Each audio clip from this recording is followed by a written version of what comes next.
Good morning, dear students.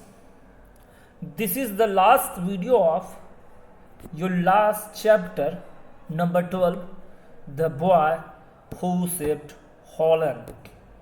And page number is 83, paragraph number 2. So let's begin the remaining part of the story. Of course, now he was stuck. अब जो Heinrich था वो वहां पे बुरी तरीके से क्या हो चुका था, फंस गया था। क्यों? क्योंकि एज आई इन्फॉर्म्ड यू, जैसा कि मैं आपको बता चुका हूं कि उस डाइक में, उस बाग में जो लीक था छोटा सा, तो उस लीक के ऊपर हेनरिक ने क्या रखी थी, अपने फिंगर रखी थी और उस फिंगर से उसने उस लीक को रोका था, जो पानी की लीकेज हो रही थी उसको रोका था। लेकिन ठंड बढ़ती चली गई, अंधेरा हो गया और वो काफी देर से उसको रोक के खड़ा हुआ था, तो वो क्या हुआ, ठंड के मारे कांप रहा था।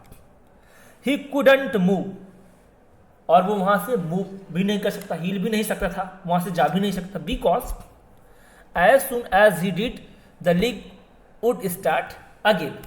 अब जो हेनरिक है वो चाह कर भी वहां से जा नहीं सकता था। हेनरिक वहां से जा ही नहीं सकता, हिल नहीं सकता था। क्यों? क्योंकि यदि वह जैसे ही उस लीक के ऊपर से अपनी फिंगर को हटा देता तो वो पानी फिर से लीक होना शुरू हो जाता और शायद और तेज से टिपटिपा करना शुरू हो जाता और तेज से बहना शुरू हो जाता। इसलिए वो वहां से हिल नहीं रहा था। So he stood there for quite some time. तो हेनरिक उस लीक के ऊपर अपनी फिंगर से उस लीक को दबाया हुआ है ताकि पानी बात के अंदर न आ सके। ठीक, और वहां पे वो काफी देर तक ऐसे करके खड़ा हुआ है। He was rather tired. Now, at this time, Hendrik is too tired.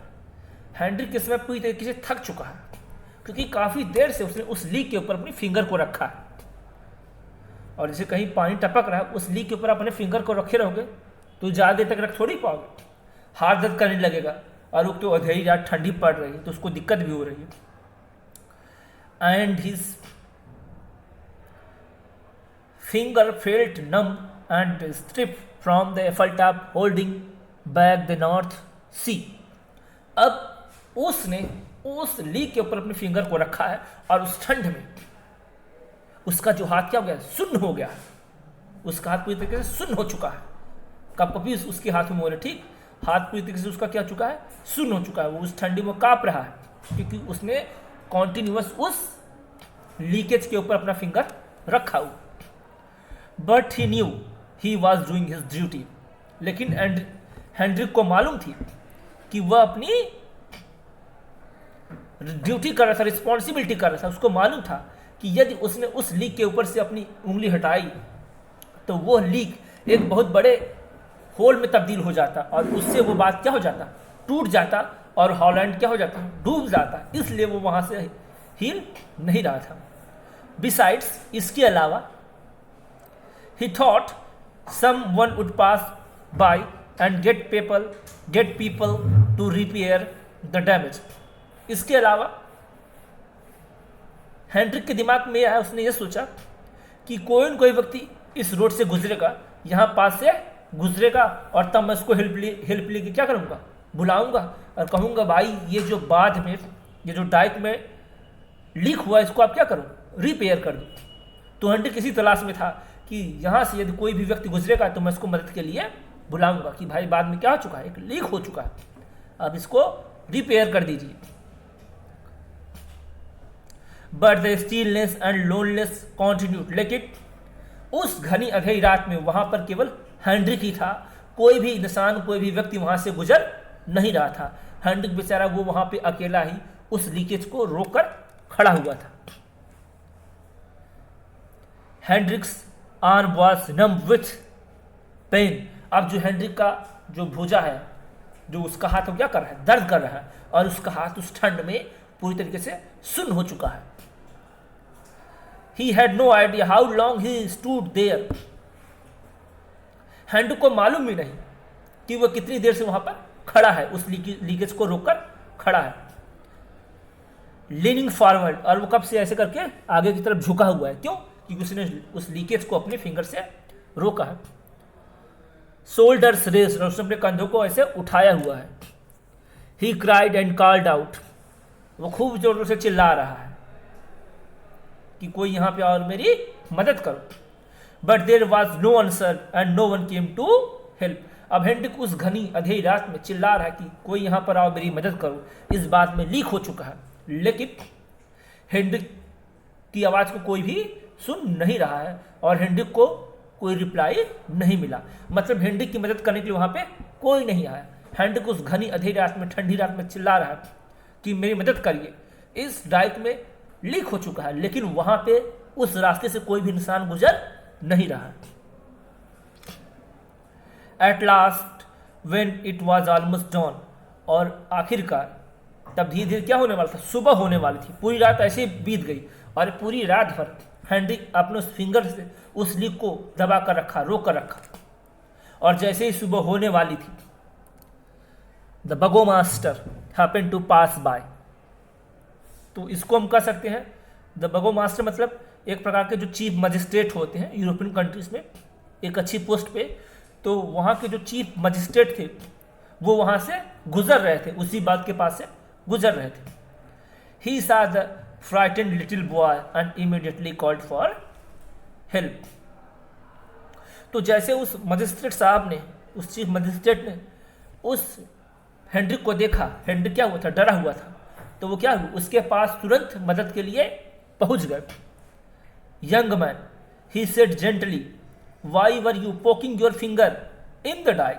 अब वो जो चीफ मजिस्ट्रेट साहब है वो हेनरिक के पास पहुंचते और कहते, ए छोटे बच्चे, ऐ नौजवान बालक, तुमने ये जो बात है, ये जो डाइक है, इसके ऊपर तुमने अपना फिंगर क्यों रखा हुआ है? ये जो डाइक है, इस डाइक को तुमने अपने फिंगर से क्यों दबाया हुआ है? ऐसा क्यों कर रहे हो? I was stopping a leak, the boy explain. Hendrik ने कहा कि मैं यहाँ का जो लीक था, उस लीक को रोकने के लिए, उस लीक से जो पानी टपक रहा था, उस पानी को रोकने के लिए मैंने इस पर क्या किया है, अपना फिंगर रखा हुआ है। आई सा द डाइक लीकिंग। उसने कहा मैंने देखा कि जो डाइक थी, जो बात था, वो क्या कर था, लीक हो रहा था। So I stuck my finger in the hole. इसलिए मैंने ये पानी लीक न हो सके, टपक न सके, इसलिए मैंने क्या किया, इस लीक के ऊपर, इस होल के अंदर मैंने क्या किया, अपना फिंगर रखा है, ताकि ये जो पानी है ये बात के बाहर न आ सके। हेनरिक ने उस चीफ मजिस्ट्रेट साहब को यह समझाया। You are a heroic boy, the burgomaster explained, you shall be rewarded.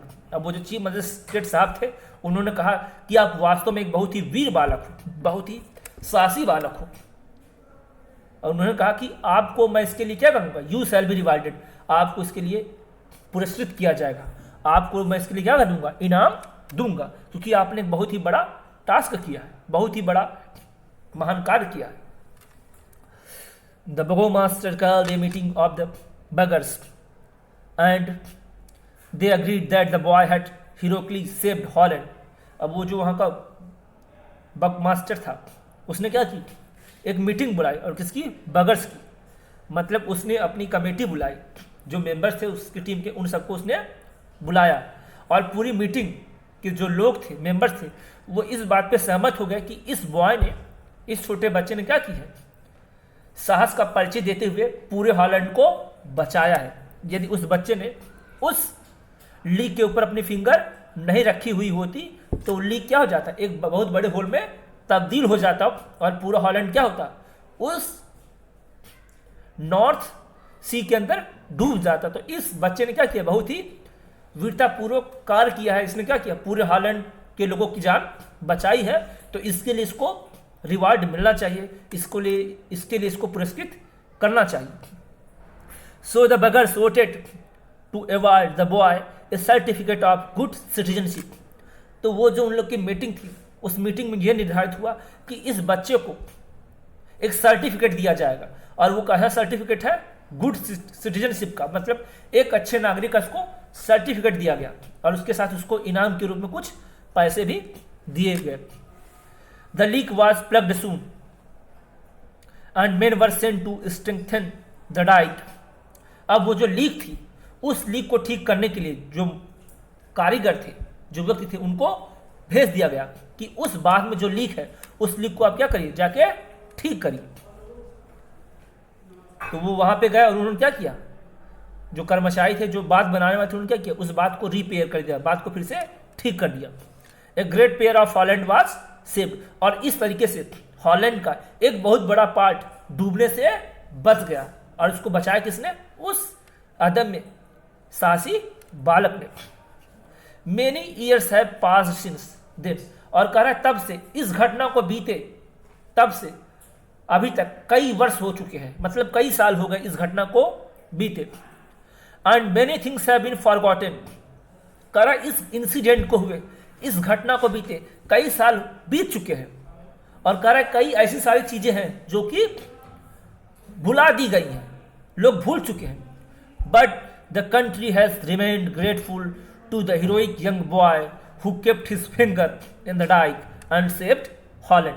कह रहा कि इस घटना को बीते कई साल हो चुके हैं और लोगों ने बहुत सारी चीजों को भुला दिया है, लेकिन लोगों के मन में अभी भी वो उस बालक को, हॉलैंड के लोग अभी भी उस बालक को याद करते हैं जिसने अदम्य साहस का परिचय देते हुए उस डाइक के अंदर जो लीक था, उस लीक को उसने क्या किया था, अपने फिंगर से रोका था। उस बच्चे को हॉलैंड के लोग अभी भी याद करते हैं, अभी भी उस बच्चे के प्रति वो अपना आभार प्रकट करते हैं, अभी भी वो उस बच्चे के प्रति अपना कृतज्ञता प्रकट करते हैं। मतलब इस इंसिडेंट को भी तो कई साल बीत चुके हैं और बहुत सारी ऐसी चीजें जो हॉलैंड के लोग भूल चुके हैं, लेकिन एक चीज जो हॉलैंड के लोग कभी नहीं भूले और प्रत्येक हॉलैंड के लोगों को याद है, वो क्या है कि इस बच्चे ने, हेनरिक नाम के बच्चे ने डाइक में जो होल हुआ था, उस लीक को उसने क्या किया था, अपने फिंगर से रोका था और इस तरीके से उसने क्या की थी, पूरे हॉलैंड को डूबने से बचाया था। तो इस घटना को हॉलैंड के लोग अभी भी याद करते हैं और अभी भी हॉलैंड के लोग हेनरिक को ऋणी मानते हैं, उसके प्रति वो उसके ऋणी हैं और वो उसके प्रति आभार व्यक्त करते हैं। तो हमारा ये चैप्टर यहीं पे खत्म हुआ। Thank you everyone.